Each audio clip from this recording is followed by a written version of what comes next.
Today we're talking about something I know some of you have been waiting for a while, and that is supports in the mid-season patch and going forward, or tanks generally speaking, but with a focus on support. So for the rest of the video, when I say support, I mean tank. I know that there are quite a few people who think that supports just take way too much damage at the moment because they can't withstand all the new penetration items of various kinds. And I think that partially there is something to that, but partially people are also being misled by the new stats and how they work. So my goal is to explain that, but also just generally give you more of an idea of what's even going on. So what has been changed, generally speaking, is some defense items, but a lot of power items that got additional percentage penetration, and a lot of the general shred items being changed as well. One of the most notable changes is that Executioner got significantly nerfed. And that is something that I think a lot of tank players underestimate at the moment. Executioner was always massive when it came to damage, because it increases the damage not only from the target that hits you, but everyone else as well. So when the hunter starts shooting at you, you will likely get shredded so much that you die if other physical characters attack you as well. That is something that is no longer the case to the same degree, especially because no one is really building Executioner. At the same time, both hunters and assassins, as well as a little bit warriors, have more access to percentage penetration. But not necessarily that much more. Because when you think back, Titan's Bane was most effective against tanky targets. So any enemy that would build Titan's Bane would actually shred you quite a lot. Prior to the mid-season patch, for example, if you had 200 something defense, the percentage penetration and protection reduction from Execution and Titan's Bane combined would be 55%. If you had maximum protections, it would even be 61% that will be taken from you. That is something that can normally not be reached as easily anymore, because Titan's Bane is significantly changed. Instead, you just get more characters running around with 30 to 40% penetration from one or two pen items, and that is something that you will notice much more in your games. Because the damage is just more evenly distributed between different types of enemies. Previously, as a tank, you primarily had to watch out for the hunter, and that was about it.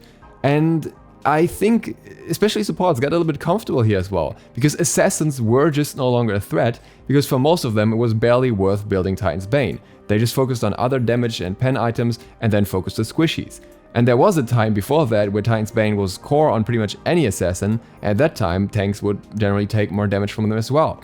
So it's just kind of a shift back to the past, with the assassins not being as reliant on the hunter's damage output in order to get their own damage on tanks off. And that is obviously something that tanks will notice. At the same time, hunters will generally do a little bit less damage to tanks in most situations. Outliers exist, maybe you find someone who's running 40% pen and execution on top of that, but typically that's not worth it. Especially now, we're seeing a lot of ADCs going into crit heavy builds and not even reaching 40% pen. Often they will have Failnot and Atalanta's bow, and that's just 30%. That's all they will have, and that's enough for them because it's enough against most targets, but it's not particularly strong against tanks, and this is in the Pro League, mind you. You also are likely to take a little bit more damage from some solo laners who are going into Soul Eater. It's not super common on everyone, but it will make a tiny bit of difference. I think the bigger difference for tanks, however, is not actually coming from physical characters, and that's where a lot of the confusion is coming from. If physical characters were the only ones who were changed, I think a lot of damage output for tanks overall would look pretty much the same. You kinda offset the Executioner effect with some more pen on assassins, so you just watch everyone a little more equally than before, and that's about it. But we had massive buffs through Ring of Hecate to mage ADCs, and I think that is where people are struggling.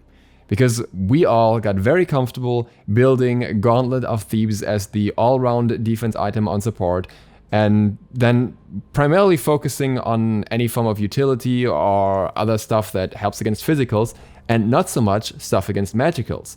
And that is becoming a lot more necessary again, because you need that hardwood if you have a Freya and an Olron on the enemy team. You need maybe a Witchblade along with that to counter some attack speed as well. And it is typically, in my opinion, not as easy to counter magical ADCs, because certain items that are available against physicals have effects against magical ADCs as well, such as Nemean and Midgardian, but their primary focus is against physicals. So you're building physical defense to counter magicals through the item effect, but then you still need to build the magical defense along with it.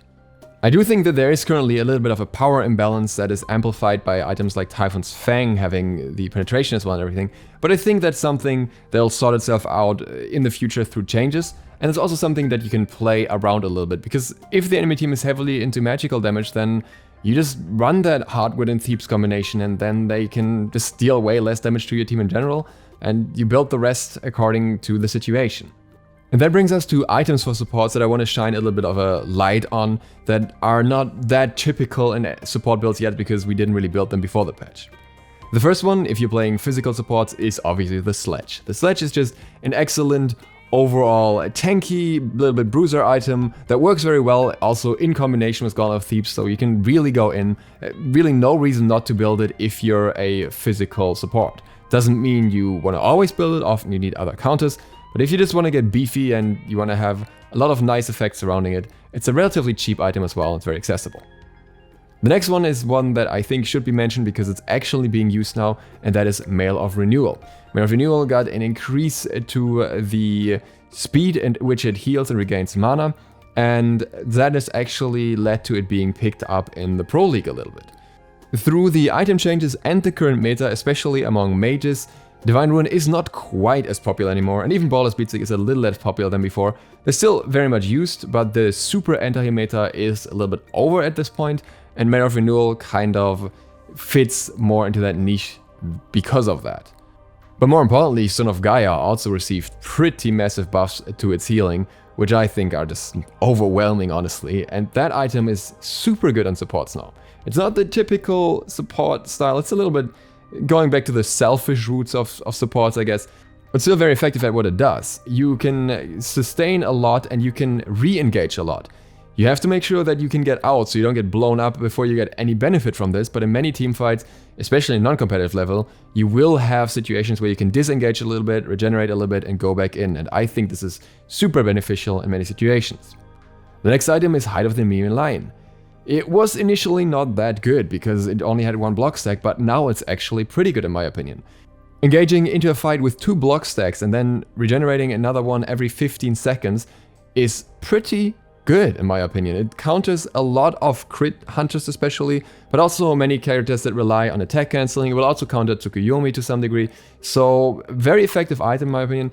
Also a lot of usage in the Pro League, even on squishies. In my opinion, it's actually better on squishies because you negate a higher amount of damage on them, but still, good on either. And it also synergizes very well with Stone of Gaia. If you have that sustain to re-engage and then you have your block stacks again, you can counter that burst over and over, and that makes it very effective for very long engages. And that's, I think, how you should play, especially tankier supports at the moment. You should not try and look to burst the whole team at once, but rather get one pick or force some ults and disengage and engage again and see if you can get a pick again, and eventually the enemy have to back out to base and you can take an objective or something. You can also siege much better this way. Then we have some changed relics, Cursed Ankh and Sundering Spear. Also worth mentioning, just worth keeping in mind that in specific situations they are just relatively effective now when the enemy has a lot of shields. Something that I barely see being used on supports, especially Cursed Ankh has not really caught on yet, when against some gods is really good, especially Umoja. If you're playing unconventional supports, and we get to that a little bit more, there's also Lono's Mask, which is getting a buff next patch and could be more interesting. We'll have to try that. Another item that got already changed a little bit, nerfed a little bit, that I think is still somewhat interesting is Spear of the Maggots. There are very aggressive support playstyles that are possible at the moment, even with unconventional support. You can see in the background that I'm playing a little bit of Sumdi support, which I think is super fun and actually pretty decent, and Spear of the Maggots works well on some of them.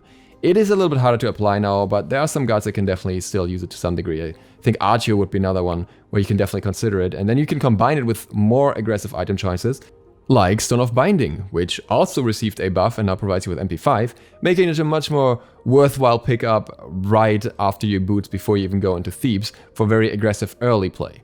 If you consider that you can run Stone of Binding and then you get your Thebes and then you get Spear of the Maggots and then you get maybe a Void Stone, you will have a ton of various kinds of damage amplifiers for yourself and your team that really allow your team to burst. Obviously you need a team comp that works with, but in some situations I think this is very usable.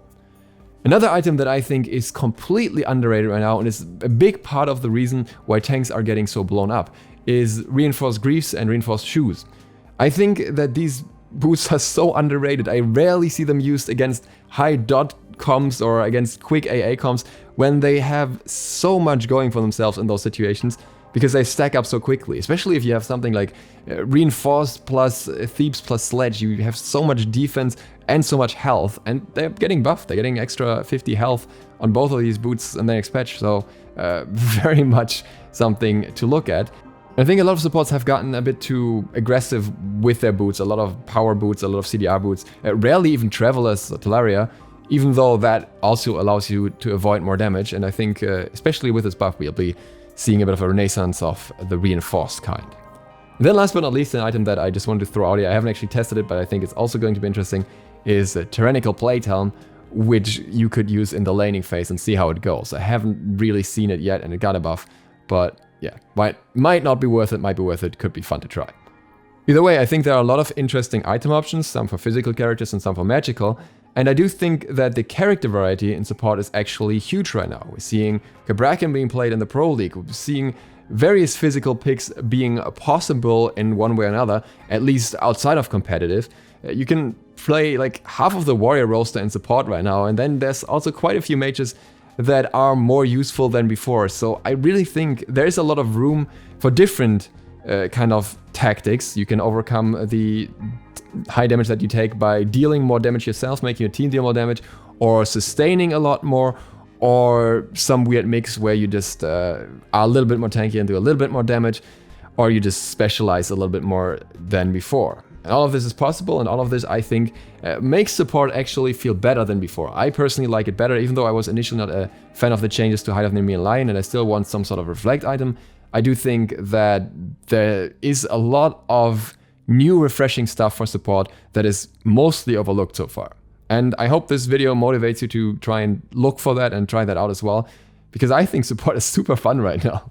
So I hope you find the same fun, and if you want even more fun, feel free to hit the sub button and maybe the bell, so we'll talk about more Smite stuff in the future. One thing that's coming up very soon is a new Hunter build guide where I go through various common Hunter builds at the moment, how they work and how strong they are. With that, thank you guys for watching. I hope to see you for the next one soon. ZiSotto, out.